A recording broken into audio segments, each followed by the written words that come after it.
This is one of the most juicy and very realistic fruity fragrances from my entire collection, and I'm talking about Sorbetto Rosso by ESCADA.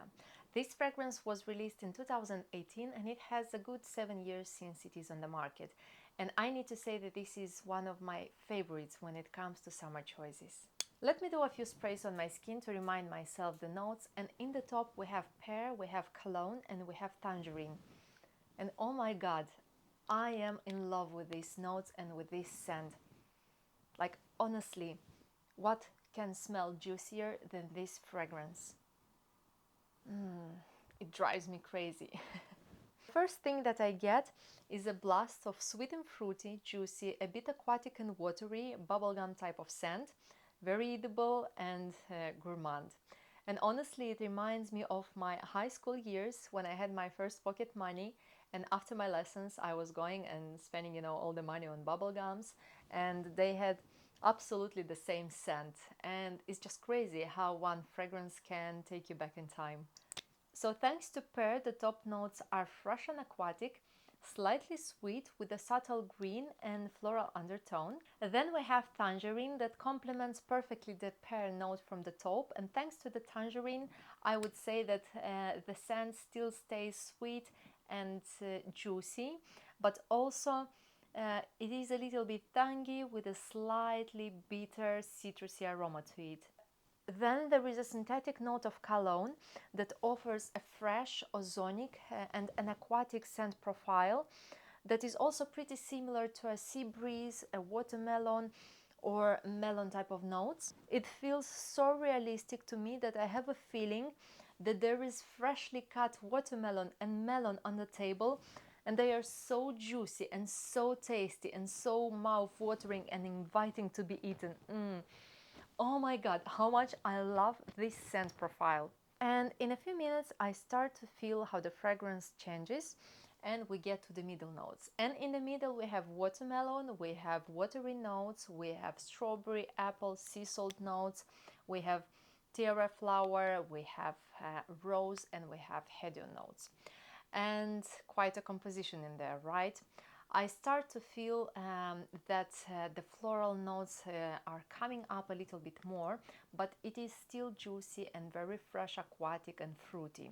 I can also feel some salty notes, and I start to feel how the watermelon slowly transforms more into strawberry note, but I kind of cannot feel the apple so much, I would say. So yeah, to me now it smells of a strawberry, sea salt and slightly floral type of scent. And thanks to the floral notes mixing up very nicely with the fruity notes and having that pinch of salt, pinch of salty notes, this fragrance is quite interesting and not linear and not boring at all. I had to leave this fragrance a little bit longer on my skin as I wanted to let it dry down to get to the base, and in the base we have only 3 notes, which is praline, amber and musk.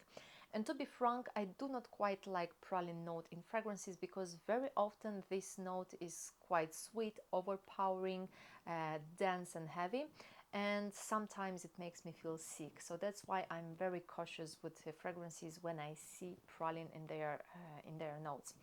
But in this case, I need to say that they used quite a balanced amount of praline, and it is only an advantage to the entire scent profile because it gives like a slightly nutty and caramelized type of scent, type of vibe. And it also is very nicely balanced together with the middle and top notes, and just, enhances those beautiful floral and fruity notes from the entire pyramid. And then we have my absolute favorite note, which is musk, and this note makes this fragrance to become a little bit warm and more sensual with a tiny bit of soft and powdery touch to it. Then of course we have amber that complements the other base notes but also enhances the warmth of musk and also complements the sweetness which is present throughout the entire fragrance performance. So I describe this fragrance as being fruity, sweet, aquatic, with watermelon and strawberry vibes, soapy and bubblegum-like type of scent. And when this fragrance dries down completely, it becomes the scent of a shampoo for children, very soft, powdery sweet like type of scent. The performance of this fragrance, I would say, is quite good, taking into account that this is a fruity, fresh, aquatic type of scent, and it stays on my skin from 3 to maximum 5 hours. And the sillage and projections are also very good. So I am pleased with the entire performance of this fragrance, to be honest with you. But it smells insanely good to me. I usually wear this fragrance in spring and summer, and if speaking about summer, I would usually wear it when I'm on my holidays somewhere by the beach, because it will make my holiday be more sparkly and more tropical in a way. Price-wise, I would say it is also affordable, so at the time I'm recording this video, a 100 ml bottle in the UK costs from 20 to 30 pounds, and taking into account the blend of the ingredients and the quality of the ingredients and also the performance of the fragrance, I would say that this price is very good. Let me know if you ever tried this fragrance and what your thoughts are about it, but also what is your favorite fragrance from ESCADA. Thank you also for being a subscriber to this channel and for supporting me with comments and likes. And the most important is that don't forget that a fragrance can create lifelong memories.